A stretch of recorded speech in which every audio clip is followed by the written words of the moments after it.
Welcome back to Aarika's kitchen. Explore the food in you. இப்படி ஒரு கலக்கலான cutlet ரெசிபியை கண்டிப்பாக நீங்கள் இதுக்கு முன்னாடி சாப்பிட்ருக்க மாட்டீங்க. அந்த அளவுக்கு ஒரு வித்தியாசமான ஒரு டேஸ்டியான ரெசிபி தான். அதுக்கு ஒரு 300 கிராம் சீனி கிழங்கு எடுத்து அதை கொஞ்சம் பெரிய பெரிய பீசஸாக ரஃபாக சாப் பண்ணி எடுத்துக்கோங்க. இது அப்படியே ஒரு இட்லி பாத்திரத்தில் வச்சு ஒரு 15 நிமிஷம் நம்ம நீராவியில் வேக வச்சு எடுத்துக்கலாம். நீங்கள் வேணும்னா ப்ரெஷர் குக் பண்ணிக்கலாம். கொஞ்சமாக தண்ணி ஊற்றி 2 விசில் விட்டு எடுத்துக்கோங்க. இது நல்லா வெந்ததுக்கு அப்புறமா இதோட ஆறுனதுக்கு அப்புறமா இதோட தொலியெல்லாம் நீக்கி இதை ஒரு பெரிய பாத்திரத்தில் சேர்த்துக்கோங்க.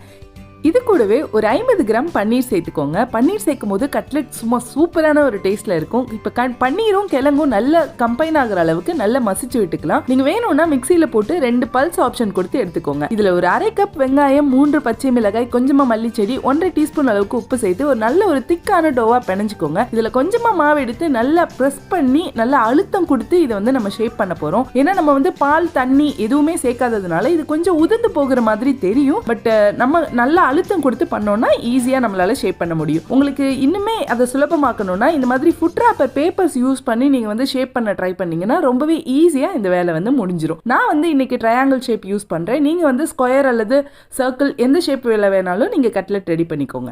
இப்போ நம்ம ஒரு பாத்திரத்துல 2 ல இருந்து 3 டேபிள் ஸ்பூன் அளவுக்கு கார்ன்ஃபிளவர் மாவு சேர்த்து கொஞ்சமா தண்ணி சேர்த்து ஒரு அரை டீஸ்பூன் அளவுக்கு உப்பு சேர்த்து இந்த கார்ன்ஃபிளவர் மிக்ஸ் ரெடி பண்ணிக்கோங்க.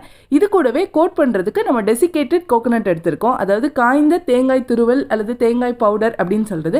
டெசிகேட்டட் கோகனட்டோட சூப்பரான வீடியோ நம்ம சேனல்ல இருக்கு, செக் பண்ணி பாருங்க. இப்போ நம்ம செஞ்சு வச்சிருக்கிற இந்த கட்லெட்டை கார்ன்ஃபிளவர்ல டிப் பண்ணிட்டு அதுக்கப்புறமா அந்த டெசிகேட்டட் கோகனட்ல போட்டு நம்ம கோட் பண்ண போறோம். இந்த கட்லெட் நம்ம அந்த தேங்காய் துருவல் வச்சு செய்யும் போது செம்மையான ஒரு டேஸ்ட்ல இருக்கும். வாசனை சும்மா பயங்கரமா இருக்கும். கண்டிப்பா ட்ரை பண்ணி பாருங்க, ரொம்ப ரொம்ப டேஸ்டியா இருக்கும். இப்போ நம்ம செஞ்சு வச்சிருக்கிற எல்லா கட்லெட்டையும் இந்த மாதிரி கார்ன்ஃபிளவர்ல டிப் பண்ணி டெசிகேட்டட் கோகனட்ல கோட் பண்ணி நம்ம ரெடி பண்ணி வச்சுட்டு ஒரு தோசைக்கல்ல கொஞ்சமா எண்ணெய் ஊற்றி நீங்க வேணும்னா தேங்காய் எண்ணெய் ஊற்றலாம். வேற லெவல் டேஸ்ட்ல இருக்கும். ஸோ இது ஒரு லோ ஃப்ளேம்ல தோசைக்கல்ல வச்சு லைட்டா பொன்னிறம் ஆகுற அளவுக்கு நம்ம இதை வேக வச்சு எடுத்துக்கலாம். இந்த சீனி கிழங்கு கட்லெட்டை நம்ம டீப் ஃப்ரை பண்ணக்கூடாது. ஏன்னா இது அதிகமான ஆயில் அப்சர்வ் பண்ணிடும். அதனால கொஞ்சமாக ஆயில் 2 பக்கமும் ஊற்றி நம்ம தோசைக்கல்ல வச்சு பொரிச்சு எடுத்துக்கலாம். 2 பக்கமும் நல்ல கோல்டன் கலரில் சூப்பராக வெந்ததுக்கு அப்புறமா இதை அப்படியே சாப்பிட வேண்டியதாங்க. சரியான டேஸ்ட்டில் இருக்கும். பயங்கரமான ஒரு வாசனையான ஒரு சூப்பரான ஒரு டேஸ்ட்டாக இருக்கும். கண்டிப்பாக வீட்டில் இருக்கிற குழந்தைங்களுக்கும் பெரியவங்களுக்கும் செஞ்சு கொடுங்க. இந்த ரெசிபியை நீங்கள் சும்மாவே சாப்பிட்லாம். உங்களுக்கு விருப்பப்பட்டதுன்னா நீங்கள் டொமேட்டோ சாஸ் அல்லது சில்லி சாஸ் கூட சர்வ் பண்ணலாம். கண்டிப்பாக இந்த வீடியோ ட்ரை பண்ணி பாருங்க. இந்த வீடியோ உங்களுக்கு பிடிச்சிருந்ததுன்னா லைக் பண்ணுங்க, உங்க ஃப்ரெண்ட்ஸ் அண்ட் ஃபேமிலிக்கு ஷேர் பண்ணுங்க. மறக்காம ஆரிகாஸ் கிச்சன் சேனலுக்கு சப்ஸ்கிரைப் பண்ணிக்கோங்க. தேங்க்ஸ் ஃபார் வாட்சிங்.